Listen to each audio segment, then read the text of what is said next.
years ago, these aluminum cases, the stock opening, stock size aluminum case, and I'm talking about the crankshaft pulley into the case, factory size. Everybody loves the pretty aluminum pulleys and really cool stuff, and there's nothing wrong with it. These aluminum cases don't like aluminum pulleys.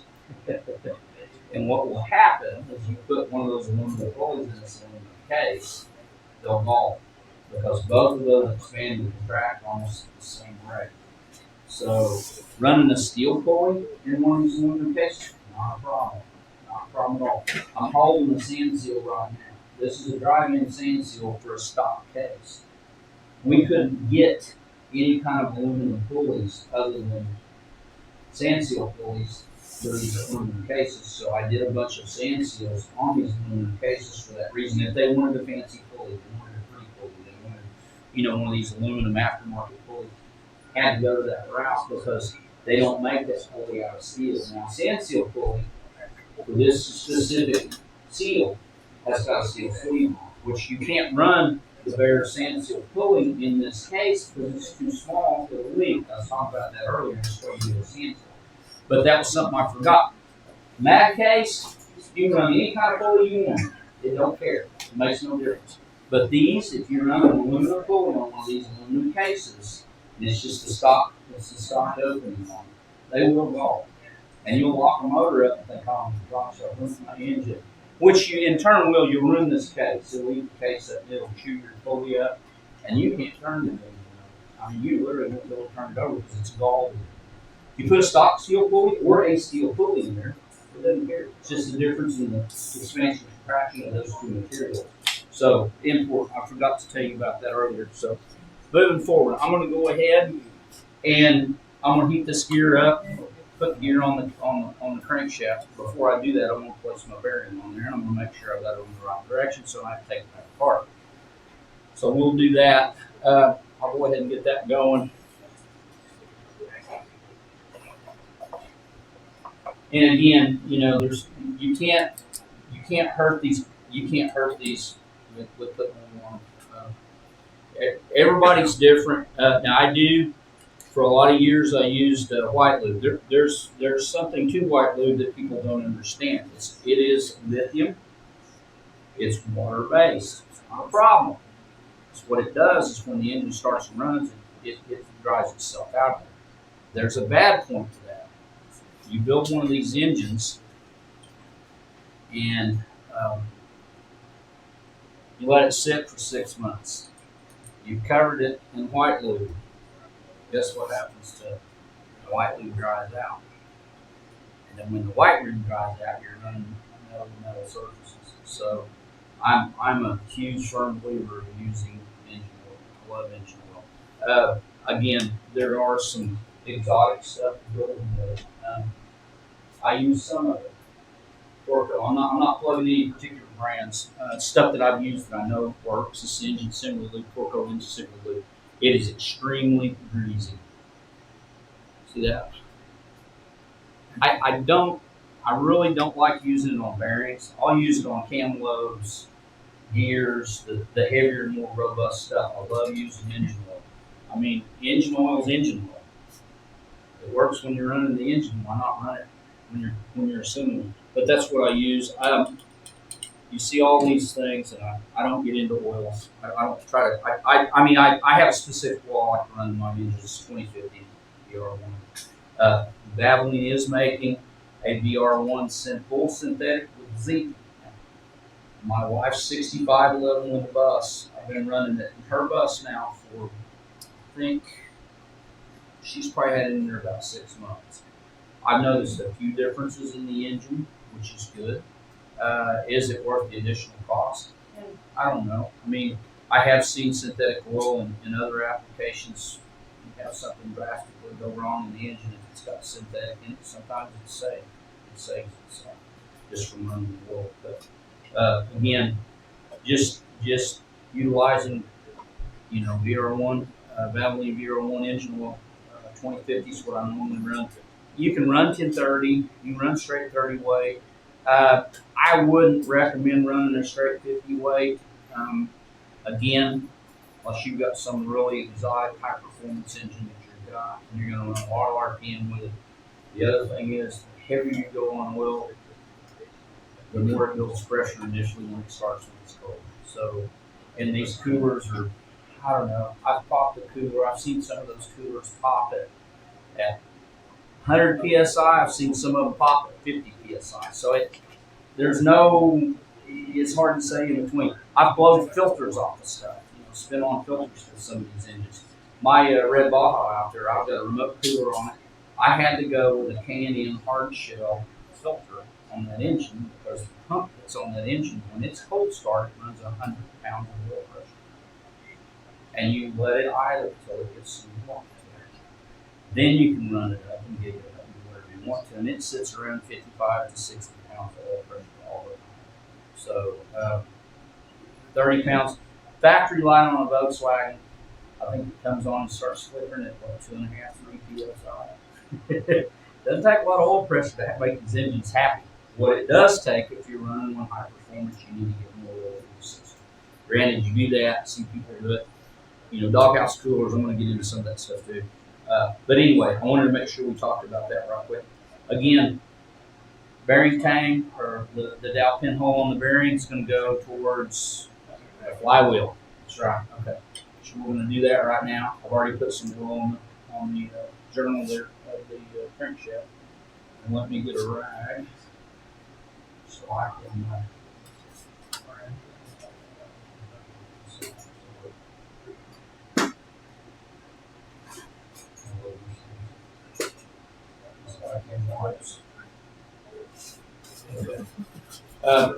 No, basically, there's 2 or 3 different ways to achieve this situation. You still have to heat the gear. The gear has to be warmed up enough to get it to expand where you can slide it on that crankshaft.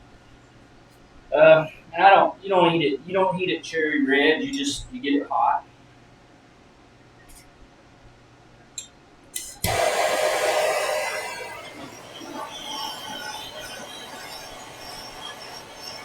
And if you noticed, I kind of pre-staged everything to get things done the way I want to go about doing them. So, um,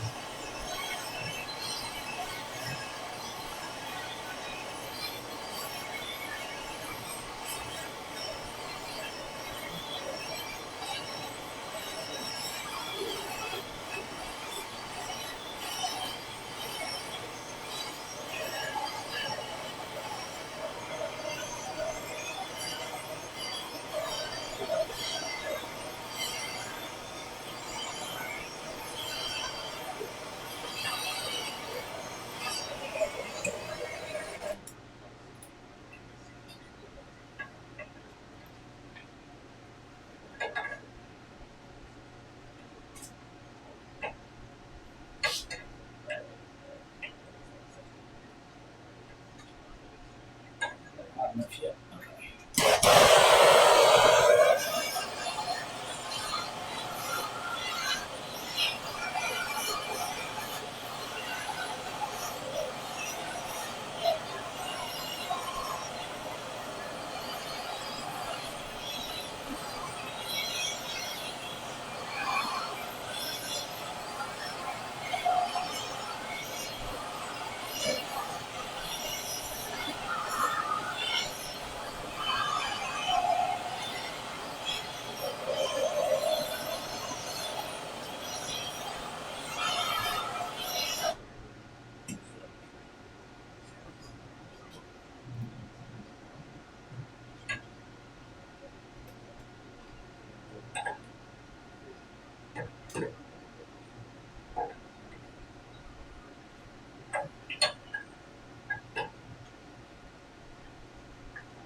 Sometimes you get a situation with the crankshaft that it's got a burr on it, and I think this has got a little bit of burr on it. So let me grab some.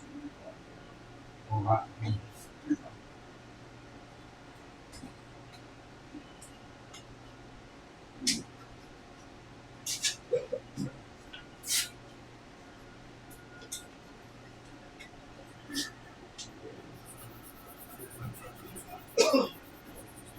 See, that's something else. Like I say, none of this stuff's completely plug and play. None of it is. And you gotta have enough knowledge about it.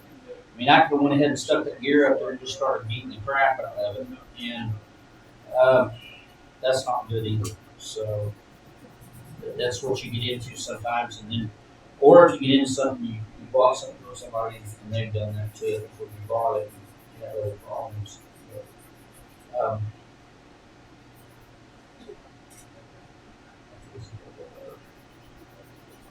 but that's the whole thing about building these engines. It's that there's little things that you end up running across. That again, the quality of the parts have gotten better, but there was a period there where we were getting bad stuff, and you couldn't physically see that it was bad. You put it in the engine, and so maybe it come back, maybe it wouldn't. But the only thing I ran into, like I say, over the last probably 2 years, was camshaft issues, camshaft ribs, which is kind of weird. You would never think that would be a problem. It was, and it is, and it came back to bite me. So. Something else too, that gear, the teeth, the two marks, they're going to face out. They're going to face the flywheel because you couldn't see them line up your cam gear. So you would face those for pulling into the engine.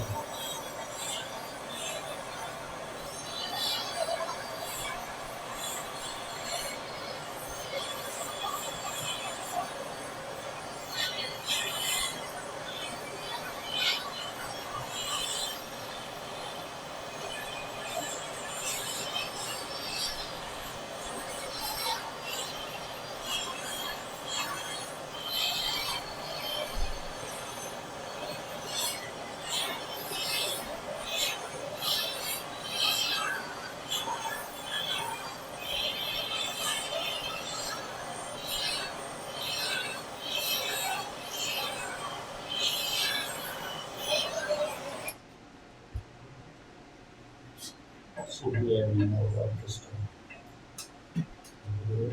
About that.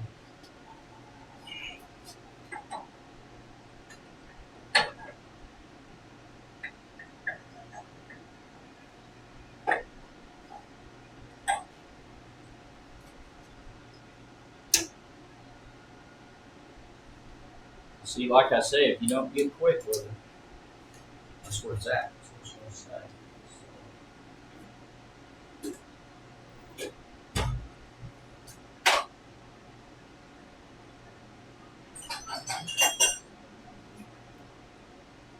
Easier or a crankier for.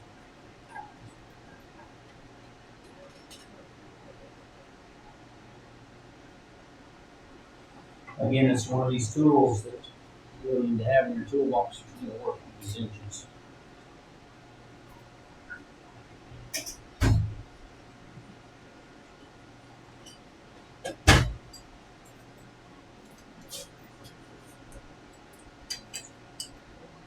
Again, when you warm that gear up, it should just slide right on there. So you'll have a little bit of interference, but not much.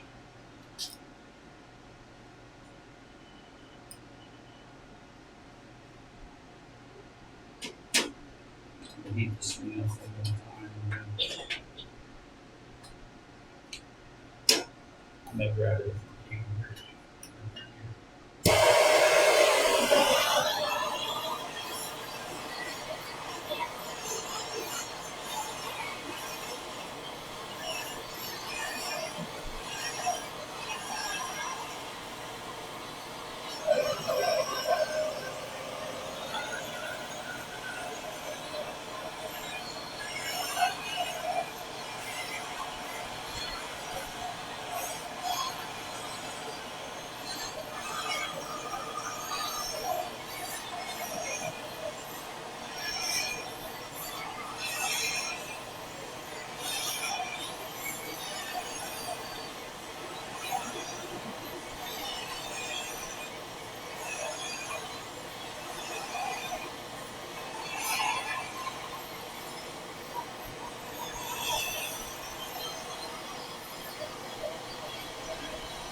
cross our fingers here.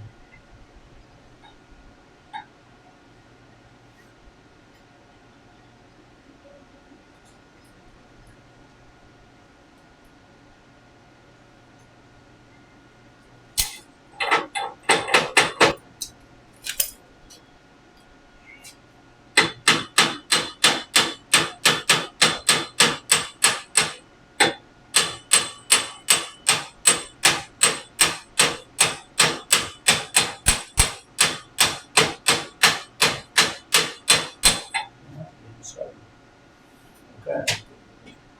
One more try at this. I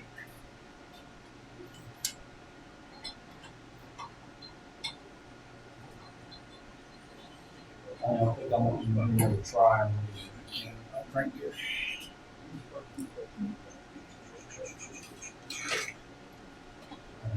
I believe.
Watch it, it's off.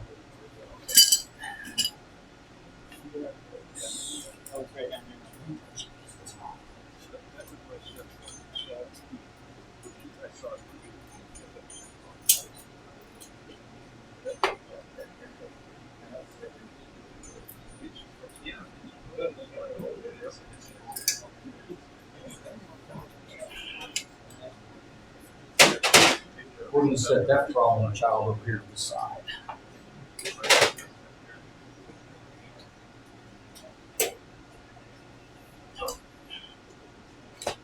Let's get it done. The light on the right. Good.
Let the crank cool off just a little bit too.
slide right beside it. Back here, turn here.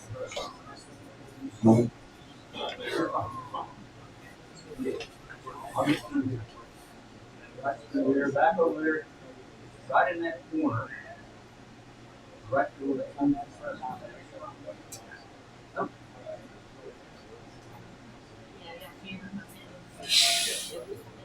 it should run. Slide it.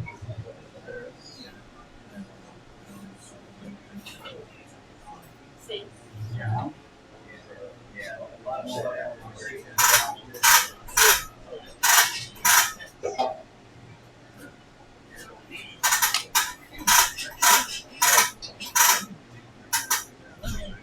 Try to keep that from falling from you guys.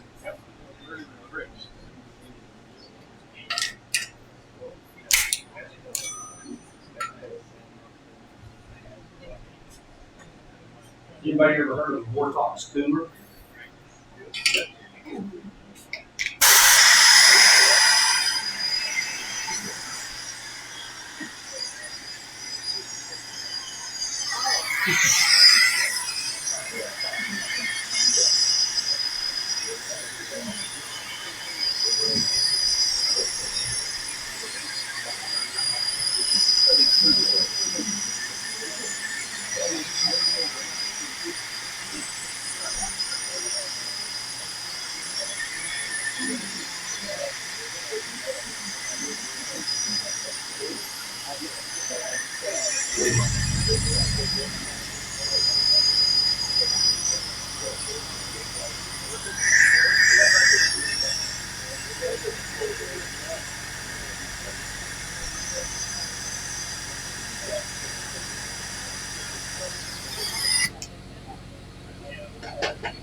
Okay.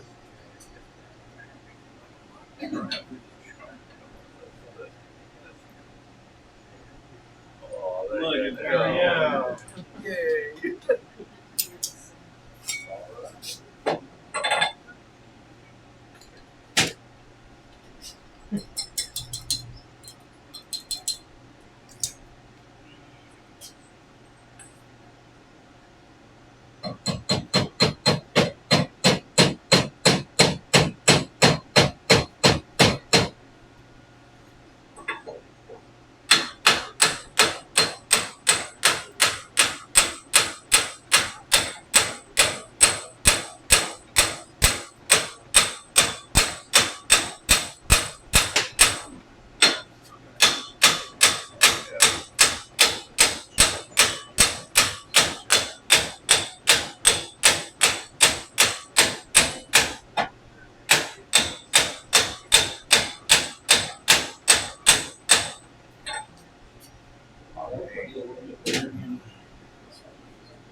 Now I did beat it.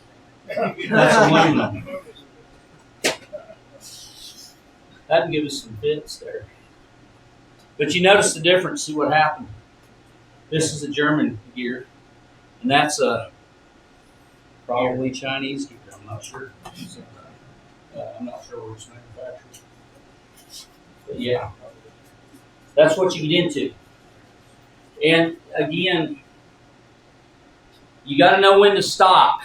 And if you can't get it, I mean, the first 2 times I heated it up and it didn't even want to go, I thought, okay, let's do this. But it's probably just the metal makeup, the composition of that gear, just something about it.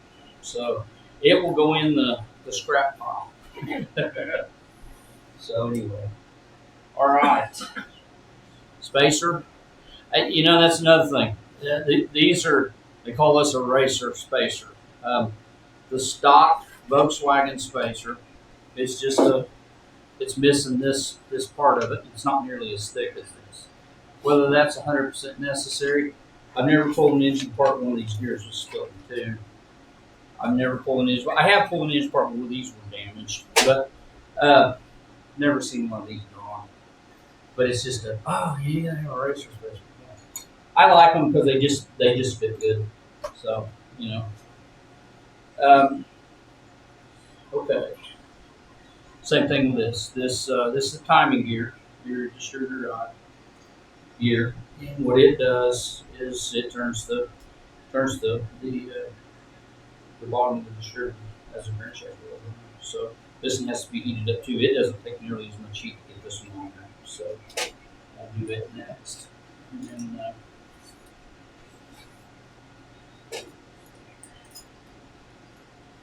but that's the thing you get into with this is just that. You have to know when to quit. And I was being gingerly with it. If I'd have heated it up, got over there on it, nailed it the first few times with a heavy hammer I had on. But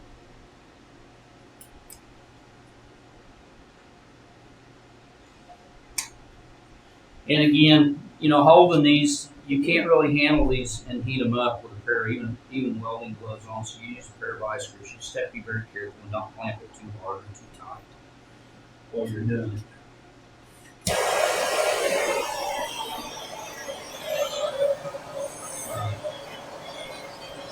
That working for you? Guys, my daughter Lauren here, she is the video extraordinaire. She's one of my artists in my family. I can't draw. I can take stuff apart, put it back together, but I can't draw. I'm not an artist.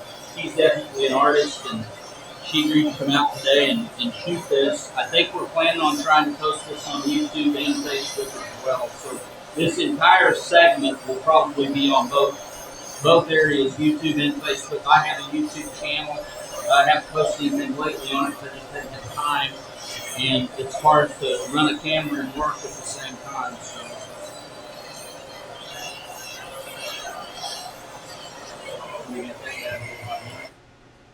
Let's see if he goes on and doesn't get us any trouble.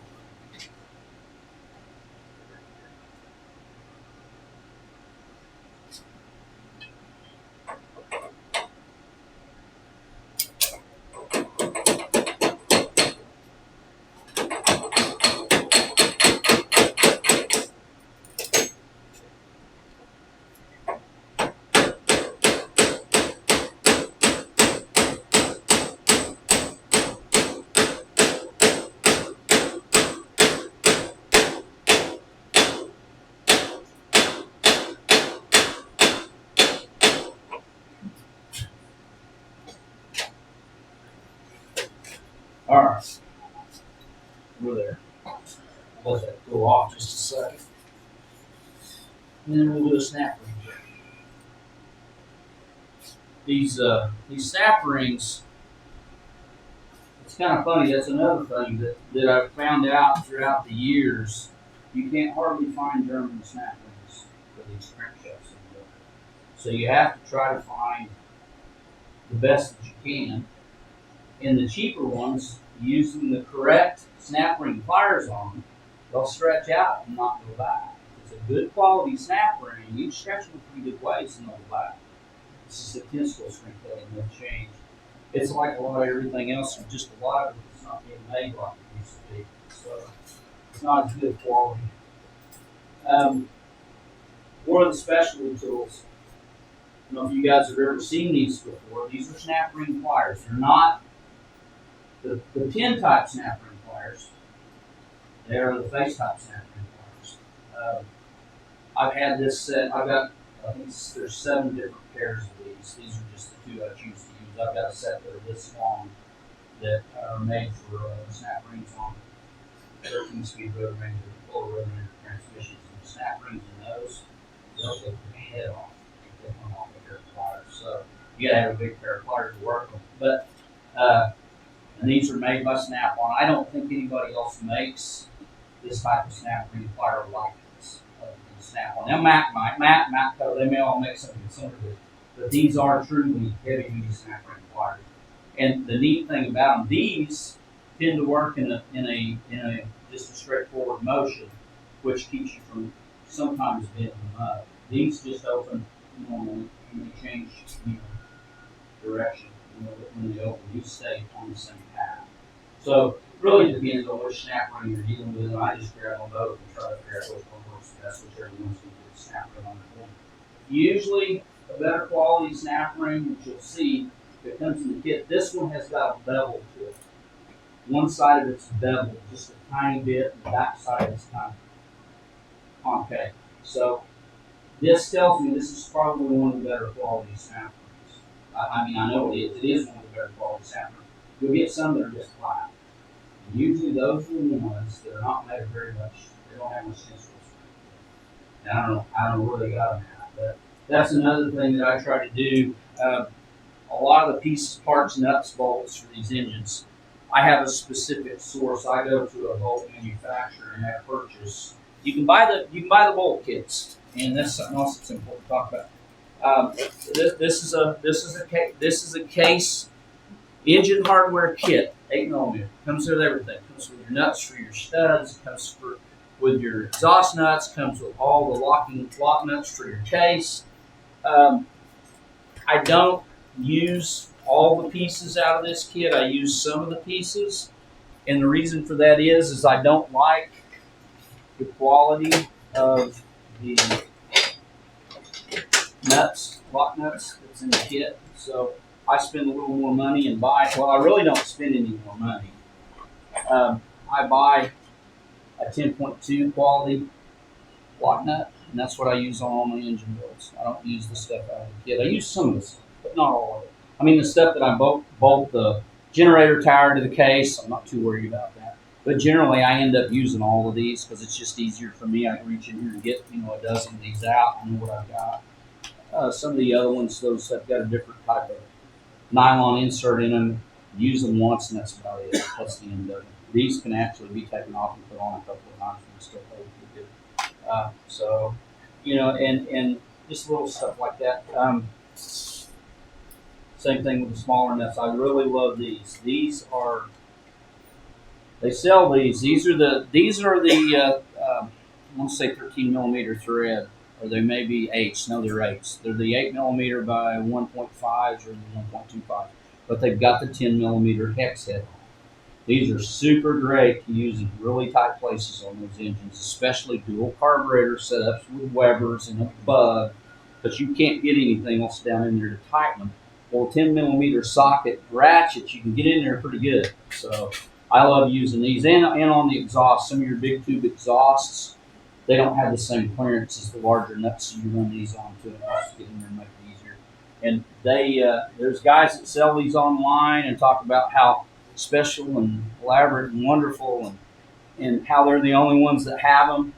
I've got a bolt company I buy all mine through. So I had to research to get them. So, but anyway, just a little tidbit of food for thought. So I'm gonna go ahead and put the snap ring in there. I'm gonna try to. Okay, what do you guys think?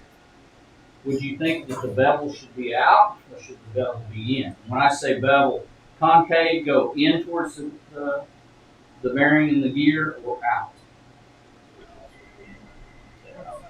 I always install my snap rings. This bevel always faces out. It doesn't go against the gear at all. And the reason for that is when that goes on there correctly, that bevel, if the snap ring's it's all it's worth and it fits that shaft as high as it's supposed to, that bevel will give way and put tension against the gear it's against. And that's what it's designed for. If you put it on there the other way, it really doesn't put tension. It puts tension in the inner part of the gear instead of the outer part, whatever the parts are retained. So there's that. Another little food for thought.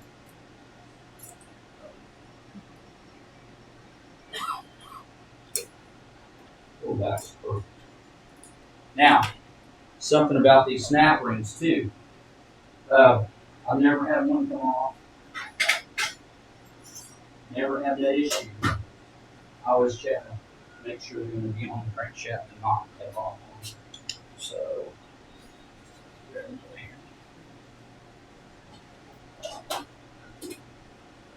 it always helps, like I say, to have what tools you need handy. That's kind of my engine building toolbox. I keep all my stuff in there, my measuring devices, all that. All I'm doing is making sure that that snap ring is seated in its groove, which I can look at it and see what it is. And I'm not going to have to really do anything with it, but it's always good to check that. Okay, so we got that. Now we're ready for another bearing. We're going to take this bearing again. This is a little closer to the center, but it's still offset. It's always offset towards the flywheel always. So we'll put that bad boy on there like that. Put a little oil on it.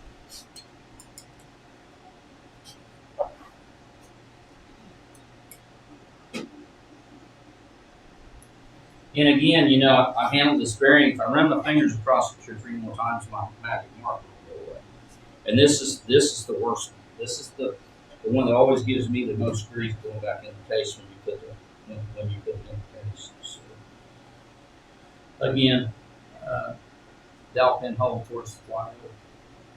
And when I say towards the flywheel, it's going to be offset towards the flywheel. And if you can look at this, probably look on the cameras, you can see how these are lined up. They're all back towards the flywheel side of things. When you get ready to put your flywheel on and do your end flywheel, the thrust bearing will be the same way. We'll put it on there, and it will go in that same direction as well with it hand facing that. So, okay, that. Now, next thing we have is we have a slinger. And then after the slinger goes on, we got the final cherry that goes on the top. That's the last one. Something I always do too. These will move around. Sometimes you'll get one and it'll move on you. But what I always try to do before whatever pulley I'm going to put on this engine, that this engine's going to get, if the customer's wanting to, whatever he wants a super duper beautiful aluminum anodized, whatever. I get that pulley before I ever get into the case. I check fit that pulley on the end of that crankshaft, and if I need to do anything to the key, whatever, I can do that. Almost all the pulleys, I have to take a file and run it through the keyway on almost all the pulleys. And what that does, even on a stock steel pulley, I do the same thing. Because that pulley doesn't seal on that crankshaft. It just goes against this washer. All it's designed to do is sit there and turn the belt.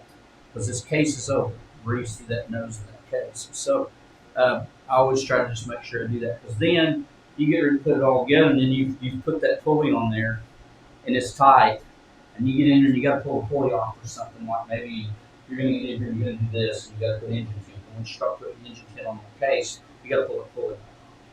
And if you start pulling on that pulley too hard and it's too tight, you're going to break the pulley or bend it, and guess what? You got to pull it. So I just fix it to where it'll slip fit on there. I mean, it'll be a tight fit, but you can pull it on and off. It's not to the point you have to use a puller to pull it off. where you see that you'll use a puller on some of them, they've been on there for a million years. And sometimes it's just as easy to put a little heat around the outer edge that hub that goes on the crankshaft if you're pulling along. Because the pullers never really pull them good. They'll break the puller or tear up the pulley. So. But there's that. We're about 40% through on building this crankshaft. Oh, I have to pull it over right now. Anyway, we've got that. I'll go ahead and break some rods down while you guys are at lunch. I'll break these rods down and get those ready to throw on the crankshaft. I think they're getting pretty close. Yeah, pretty close. I'm going to go check and see if they're about ready. Okay. Yeah, we have hamburgers and hot dogs and drinks. We come back, and no super rush. You guys take as long as you need to eat. I'm not going to rush you. I can prep the rods and get that stuff ready so we can hang the rods on this crankshaft. And we'll drop the crankshaft in the case and kind of show you some stuff on that, and then kind of move forward from there.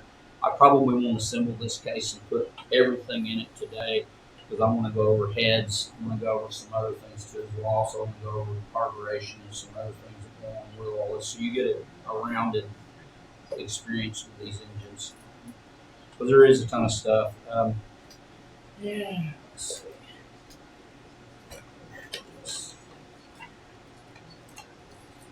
Something I'm loving to talk about right now. We can go talk about it. Let's go on. There's differences in lifters. This is a stock lifter. Doesn't have a pole. Built in the center of it. This is a high performance aftermarket lifter. It has a tiny oil hole in the center.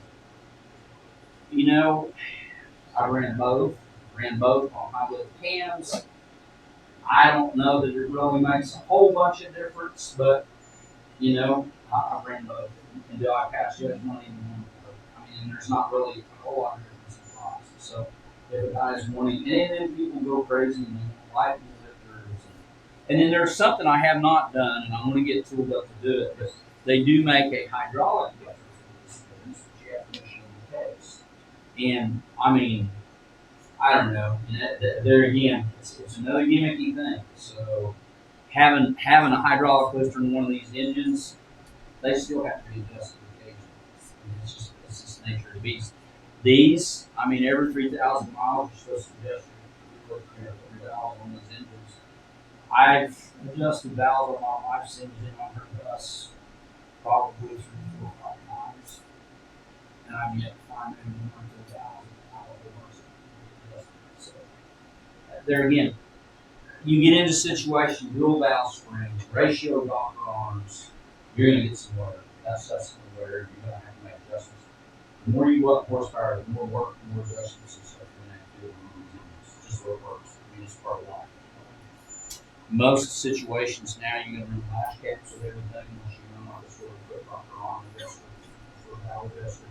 I love to use the Porsche sort of foot rocker adjusters on these engines, but you have to modify the rocker arm to use them correctly. So you can shim them.